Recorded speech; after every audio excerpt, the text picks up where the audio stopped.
बाद में पछतावा करने से अच्छा है कि एक बार और कोशिश कर ली जाए।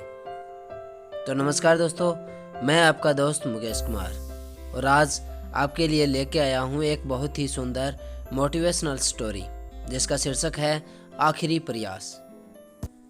एक समय की बात है, एक राज्य में एक प्रतापी राजा राज करता था। एक दिन उसके दरबार में एक विदेशी आगंतुक आया और उसने राजा को एक सुंदर पत्थर उपहार स्वरूप प्रदान किया। राजा वह पत्थर देखकर बहुत प्रसन्न हुआ। उसने उस पत्थर से भगवान विष्णु की प्रतिमा का निर्माण कर उसे राज्य के मंदिर में स्थापित करने का निर्णय लिया और प्रतिमा निर्माण का कार्य राज्य के महामंत्री को सौंप दिया। महामंत्री गांव के सर्वश्रेष्ठ मूर्तिकार के पास गया और उसे वह पत्थर देते हुए बोला, महाराज, मंदिर में भगवान विष्णु की प्रतिमा स्थापित करना चाहते हैं। 7 दिनों के अंदर इस पत्थर से भगवान विष्णु की प्रतिमा तैयार कर राजमहल पहुंचा देना। इसके लिए तुम्हें स्वर्ण मुद्राएं दी जाएंगी। स्वर्ण मुद्राओं की बात सुनकर मूर्तिकार बहुत खुश हो गया और महामंत्री के जाने के उपरांत प्रतिमा का निर्माण कार्य प्रारंभ करने के उद्देश्य से अपने औजार निकाल लिए। अपने औजारों में से उसने एक हथौड़ा लिया और पत्थर तोड़ने के लिए उस पर हथौड़े से वार करने लगा, किंतु पत्थर जस का तस रहा। मूर्तिकार ने हथौड़े से कई बार पत्थर पर वार किए, लेकिन पत्थर नहीं टूटा।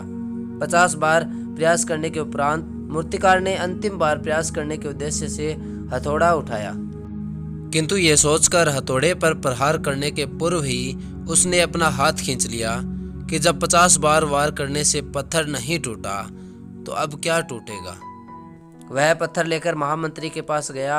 उसे यह कहकर वापस आया कि इस पत्थर को तोड़ना नामुमकिन है, इससे भगवान विष्णु की प्रतिमा नहीं बन सकती। क्योंकि महामंत्री को राजा का आदेश हर स्थिति में पूर्ण करना था, इसलिए उसने भगवान विष्णु की प्रतिमा निर्मित करने का कार्य गांव के एक साधारण से मूर्तिकार को सौंप दिया।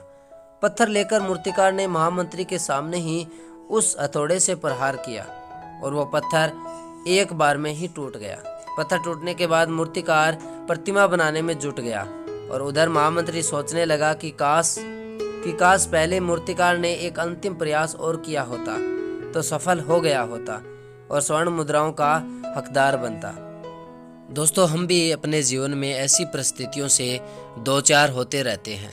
कई बार किसी कार्य को करने के पूर्व या किसी समस्या के आने पर उसका निवारण करने के पूर्व ही हमारा आत्मविश्वास डगमगा जाता है और हम प्रयास किए बिना ही हार मान लेते हैं। कई बार हम 1-2 प्रयास में असफलता मिलने पर आगे प्रयास करना छोड़ देते हैं, जबकि हो सकता है कि थोड़ा प्रयास और करने पर कार्य पूर्ण हो जाता।